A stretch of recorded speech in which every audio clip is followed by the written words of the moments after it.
Hi there, you just caught me mixing a new project and it's something that I've just started working on, and there's loads of different elements at this point that I'm going to want to process, and realistically I've probably got too many elements, but I think that at this early stage it's nice to have all this ammo to work with before you get into your arrangement. And there are a couple of things that I've got going that are lead sounds. I've got this high lead here. Play that in the mix.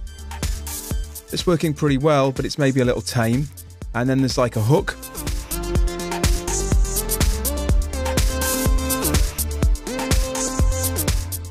That's coming from a Thor.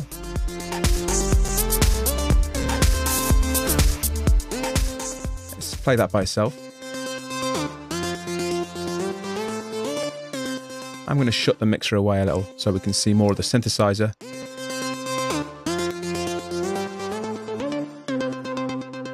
That's a great sound, and it's going through some really mental reverb that's giving it a reverse effect. You can hear that between the phrases.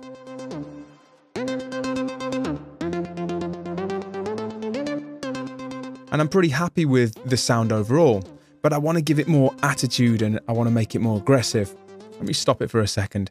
And I think the best way to do that is use distortion. Distortion at the minute is really in vogue, but there are things you can do now with distortion units that move on from classic overdrive and distortion effects and become special effects. And really, we start to enter into twisted sound design, into the sort of thing we're looking at. So I wanted to include a small section on how to get the best out of the distortion in Reason. Now, there are a few distortion units in Reason. There's actually 3, and I tend to opt for the Scream 4. Now, I'll show you the other ones. We've got, let's go to Creative Effects. We've got the Pulverizer, which is really a compressor and a bit crusher and a distortion unit in one. It's also got an LFO and an envelope follower in there. And it's great for making sounds crunchy and warm and pulverizing them. But it's probably not something that I'd use to apply extreme distortion. And then after that, we've got something that's been in Reason for quite a long time. And that's the D11 Foldback distortion unit. Let's fold this down, excuse the pun. And we've got an mount and a foldback control. And it's sort of a clipper, and it does do solid foldback distortion, so it can be quite intense. But again, this is quite a simple unit compared to the Scream 4. So I'm going to get rid of it. I'm going to focus on the Scream 4 because I just think it's the most complete distortion solution in Reason. And you can see that I'm actually using an instance of Scream 4 already on this synth, and that's because I've got the tape effect on. Now, the key to the Scream 4 is we've got all these different modes down here. Now, what a lot of people do is they just flip the mode on and they forget about it, and they switch it on and they forget.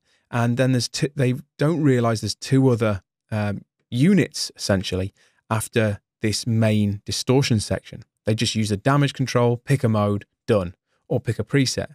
I've seen a lot of my students do it, but you've really got to get into these individual areas to make Scream 4 work for you.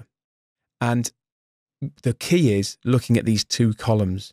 And once you've chosen a mode, you've got to look at this small print and you've got to manipulate these 2 parameters, because every single mode has a different 2 parameters to it. It's not just a case of altering these 2 and that's brightness and that's intensity. They're different on every mode, so you've really got to check it. Now, the tape mode, we've got tape speed and compression. You can see I've got quite a lot of compression in, and the tape speed's quite high to keep the sound bright. And the damage control is the amount of drive that we're putting into the unit. I tend to leave body off. That's like a cabinet effect. And the cut, you know, is a light EQ, and I'm cutting a little bit of low end and adding a bit of high. Don't worry too much about that right now. But it's the modes I want to concentrate on here. Now, you can hear the tape mode. I'll bypass it. It's adding some harmonics. It's adding some drive. It's adding some compression. That's off.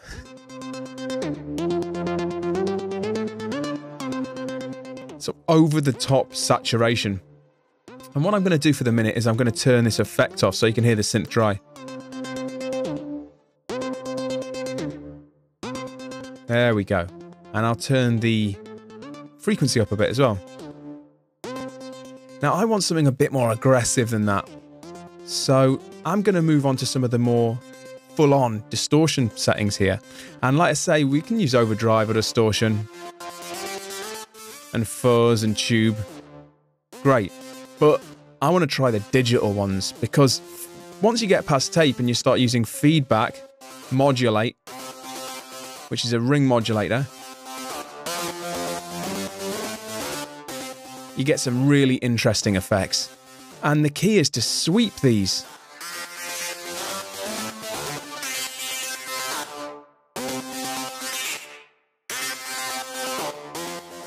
One of my favourites is the digital, and it's a bit crusher.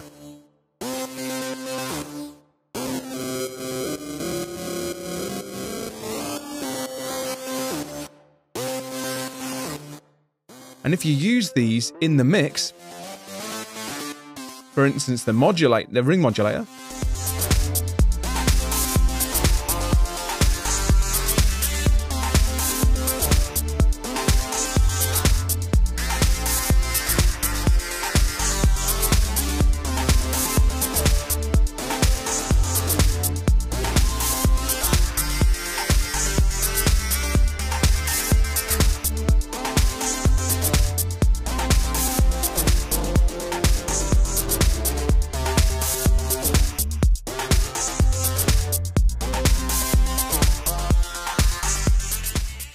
it's a really great way of adding instant attitude and a raw edge to your sounds.